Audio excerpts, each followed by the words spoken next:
Good morning, Mrs. Weber, sixth grade Ancient Civilizations class. Been having a great time playing with my Bitmoji and putting in backgrounds. So before we get started today, it is a weekend update day. I will have to tell you that this is pre-recorded, so it really hasn't been the weekend yet for me, but I'm hoping to plant some tomatoes and some basil and maybe paint my fingernails. We'll see. It's supposed to be warm, kind of rainy on a couple days. I don't know. I'll check back in with you Monday afternoon. So today's date, April 27th, 2020, Monday. We're going to talk about the daily life and culture of Rome. We're looking specifically at food and drink, housing, education, recreation, and country life. So our learning target today is I can describe daily life and culture for people in the Roman Empire. You are to watch this video lesson. Thumbs up. Good job. You've already started. We're going to read pages 390 through 395 of chapter 35, and there are some questions on Schoology for you to complete. So before we get started, here are some pictures to kind of represent what we're going to be talking about today. We're talking about the food and housing. Notice all the open air in the housing, in their habitats. We also have a image down here that kind of represents the food and the housing all together. Notice how they are eating, not sitting at a dining room table, but laying down in a bed almost and having food. We're going to talk about the recreation, those gladiators, and the education. Let me shut the door so we can't hear Trooper whining.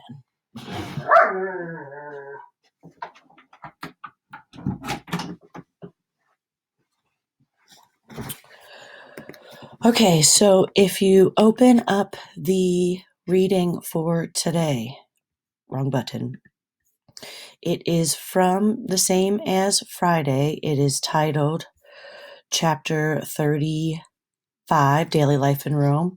We're going to start on page 390, food and drink. What Romans cooked and ate depended on whether they were rich or poor, since only the rich could afford kitchens in their homes. The poor cooked on small grills and depended on fast food places called thermopylae. Thermopolia, where people could purchase hot and cold foods that were ready to eat. Even the rich often bought their daytime meals at Thermopylae because the service was fast and convenient. The main foods in ancient Rome were bread, beans, rice, a few vegetables, cheeses, and meats. Favorite drinks included plain water and hot water with herbs and honey. For breakfast, Romans usually enjoyed a piece of bread and a bowl of beans or porridge, and oatmeal-like cereal made from grains like barley or wheat. Lunch might include a small bit of cheese and bread and perhaps some olives or celery. For dinner, poor Romans might have chunks of fish along with some asparagus and a fig for dessert. Wealthy Romans consumed more elaborate dinners. Besides the main part of the meal, they had special appetizers. Some favorites were mice cooked in honey, roasted parrots stuffed with dates, salted jellyfish, and snails dipped in milk. Roman markets offered a variety of choices to those who could afford them. Wealthy Roman women or their slaves shopped for the perfect foods for fancy dinner parties. Merchants often kept playful monkeys or colorful birds on display to attract customers. Shelves were packed with fruits, live rabbits, chicken, geese, baskets of snails, and cuts of meat. That was Trooper. He just scared me busting in the door. Large clay jars were filled with salty fish sauce called garum that the Romans liked to pour over the main dish at dinner. Housing. Similar to food, housing in Rome differed greatly for the rich and for the poor. The spacious, airy homes of the rich stood side by side with the small, dark apartments that housed the poor. Wealthy Romans lived in grand houses built of stone and marble. Thick walls shut out the noise and dirt of the urban city. Inside the front door was a hall called the atrium, where the family received guests. An indoor pool helped to keep the atrium cool, and an opening in the roof allowed for plenty of light. Beyond the atrium, there were many rooms for the family and guests. The fanciest room was the dining room because its walls were covered in pictures, both painted murals and mosaics made of tiles. Mosaics also decorated the floors, while graceful statues stood in the corners. Some dining rooms had beautiful fountains in the center to provide guests with cool water. During dinner parties, guests lay on couches and ate delicious meals prepared by slaves. While they feasted, they listened to slaves play music on flutes and stringed instruments, such as the lyre and the lute. Nearby, many of the poor crowded into tall apartment buildings. Others lived in small apartments above the shops where they worked. Without proper kitchens, the poor cooked their meals on small portable grills, which filled the rooms with smoke. The apartments were cramped, noisy, and dirty. Filthy and disease-carrying rats caused sickness to spread rapidly. Fire was another danger since many of the buildings were made of wood, and the cooking grills caught fire easily. In 64 CE, a disastrous fire broke out that burned down much of the city. Education. If you'd grown up in ancient Rome, your education would have depended on the type of family you were born into. Many poor children in Rome were sent to work instead of to school in order to learn trades such as leatherworking and metalworking to earn money for their families. In wealthier families, boys and girls were tutored by their fathers or often by slaves while they were about 6 years old. Then boys went off to school. Classes were held in public buildings and private homes. Many of the tutors were educated Greek slaves. A typical school day in Rome began very early in the morning. Students walked through crowded streets, carrying their supplies in a leather shoulder bag. On the way, they stopped at local breakfast bars where they purchased beans, nuts, and freshly baked bread to munch on while they walked to class. Once at school, students sat on small stools around the tutor and used a pointed pen called a stylus to copy down lessons on small wax-covered wooden boards. When the lesson was over, they rubbed out the writing at the flat end of the stylus so they could use the board again.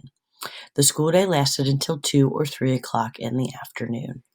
Roman boys learned Latin, Greek, math, science, literature, music, and public speaking.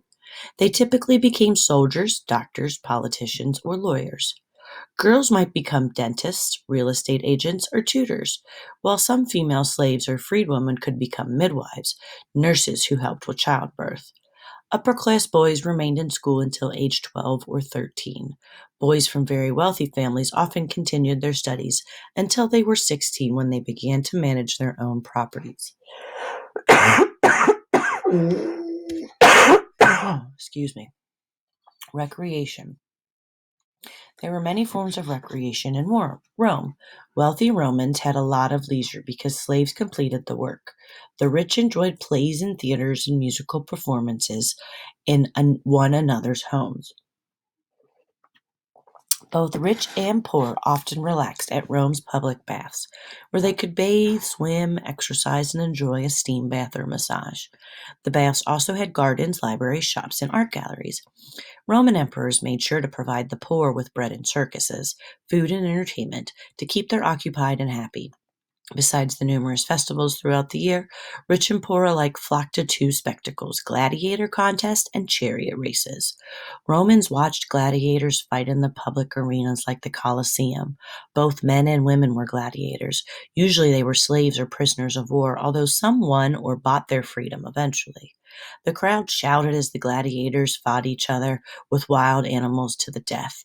Many thousands of gladiators died bloody and painful deaths for the entertainment of the spectators. A favorite gathering place was the Circus Maximus, a huge racetrack capable of accommodating 200,000 spectators. There, Romans watched thrilling chariot races. Wealthy citizens rested on plush cushions close to the track, with shades protecting them from the sun. The poor sat on the wooden benches high above the track. Men and women sat in separate sections at the Colosseum, but could sit together at the Circus Maximus.